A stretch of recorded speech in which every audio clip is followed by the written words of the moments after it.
Voice and the will of Oklahoma people is a danger to our Second Amendment and our way of life, as the attacks by the media and the liberal left. He is joined here today by his 6-year-old son. So let me turn this over to Dan and give him your full attention. Thank you. Hey, you want to stand here? You want to stand? Okay. This is my son Preston. I just wanted to thank everybody for allowing me to come up and speak. Thank Bob for inviting me and organizing, getting all this out here. I actually go and knock doors every day in my district, and I never get tired of seeing people who are involved in the political process, talking to you, shaking your hand, and seeing exactly what's on your mind. My angle today on the Second Amendment is going to be more of on the legislative side. In the current climate, kind of as he was saying in the introduction, what happens whenever people like us come out and make our voices abundantly clear, but the legislators don't listen to what it is that we have to say? What is it? What do we do then whenever they think that what they feel is best for themselves is better than what we elected them to go and represent us to do? I think that in the current legislators are not only not listening to the Oklahoma people, but they're doing it blatantly. And so whenever it comes to fundamental freedoms like the Second Amendment, if we can't trust them to do what we've asked them to do on little things, how can we trust them to do it whenever it comes to big things like the Second Amendment? I personally, again, I'm not politics. I've got a 6-year-old son and been in real estate for 15 years. The reason that I'm up here doing this is for my son's future, for his ability to pursue his dream. About 18 months ago, whenever Trump first got elected, I wrote him a letter, and this was before I actually decided on what elected office I would run for, and I said that in Oklahoma he has an ally in me, because what's going to happen is as soon as he gets elected, all of these knuckleheads, as I call them, are going to come out in response. And if they are not met with staunch opposition and people who are not just going to allow them to shame them into doing what they want us to do, they are dwindling down the foundation of our culture, of what it is to be an Oklahoman. And if they're not met with some people who are capable, some people who are deliberate and surgical in what it is that they're doing, then we'll wake up one day and realize that our Oklahoma values and our Oklahoma culture has been taken from us, and they have made it abundantly clear that they're going to be unapologetic in what it is that they're doing and how they're doing it.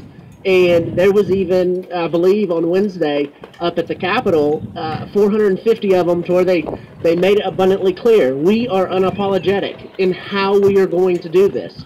We are going to take your freedoms, and if you don't think that these people are coming to Oklahoma and getting in our city councils and getting in our school boards, you are under a rock, because it just takes one crack in the dam for us to wake up one day and say, what happened? And then what they've done is, you know, I mean, obviously we have this issue with the budget and things of that. I'm not going to get into that. We can recover from a budget debacle. We cannot recover from the fundamental freedoms that this country was built on. And if we don't have the ability to go and meet this head on, it's going to get taken, because the establishment, as of yesterday, which was the last day of filing, my race is head to head with another guy, and he is establishment. He is They picked him 18 months ago and said, hey, this is the next guy. They're rubbing their hands together. He's going to fall in line. They didn't expect somebody like me to come into this race to say that, you know what, you are not going to take my son's future without a fight, that I am willing to do. I've made the commitment. I have said, for me, for my family, whatever it takes to wrangle the power back and give it to the people, that's what I'm willing to do. But it takes people like you guys as well to give the support and say, we're not going to do it anymore. It's been too long to where if you don't think there's a swamp in Oklahoma, again, you're not paying attention.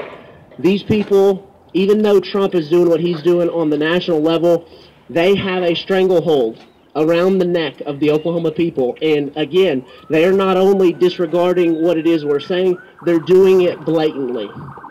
And if something doesn't change, they're not giving this power back. We're going to have to fight tooth and nail. And Oklahoma can be the very first state to fall in line with Trump and say, hey, we are going to make it abundantly clear that the establishment candidates will not win again. They will not win if they're not in. And the people who are in and they're serving themselves and not the will of the people, they're out. Because if we continue to allow them to do what they're doing, we're all selling our own kids' future down the river.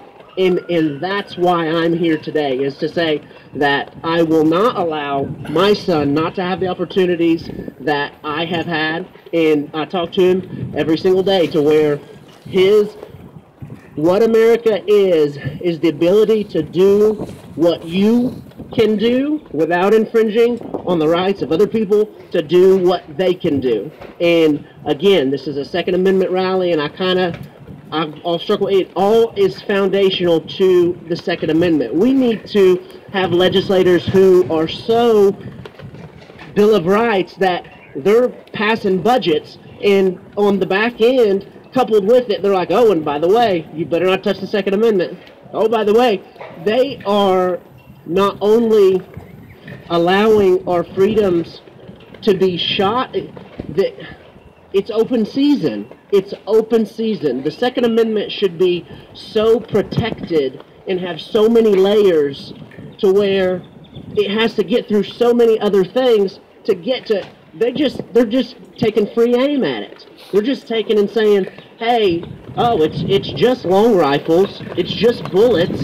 It's just, well, I mean, do you have any backbone? Do you have any? Are you going to represent the will of the people at all? And from what I've seen, the answer is no. That's why I'm running for state senate. That's why I need you guys' support. That's why I'm out here, because I'm a staunch advocate of the Second Amendment, of the Bill of Rights, of the foundation of what it is that allowed this country to be so great, become so great. To me, it is still great. It still can be, but we've got to take the bull by the horns and get these people out. So, again, my website is dantheman24.com. That's really just for the people who are videotaping and when it gets posted on Facebook. But you've got to get involved in this next election. You've got to get these people out, because if there is not a clear message sent to these people to where we're not taking it anymore, a guy like me will get in there and they'll squelch me.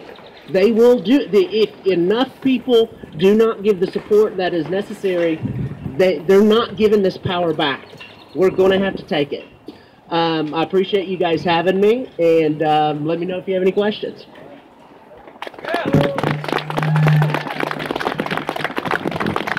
Thank you very much, Dan.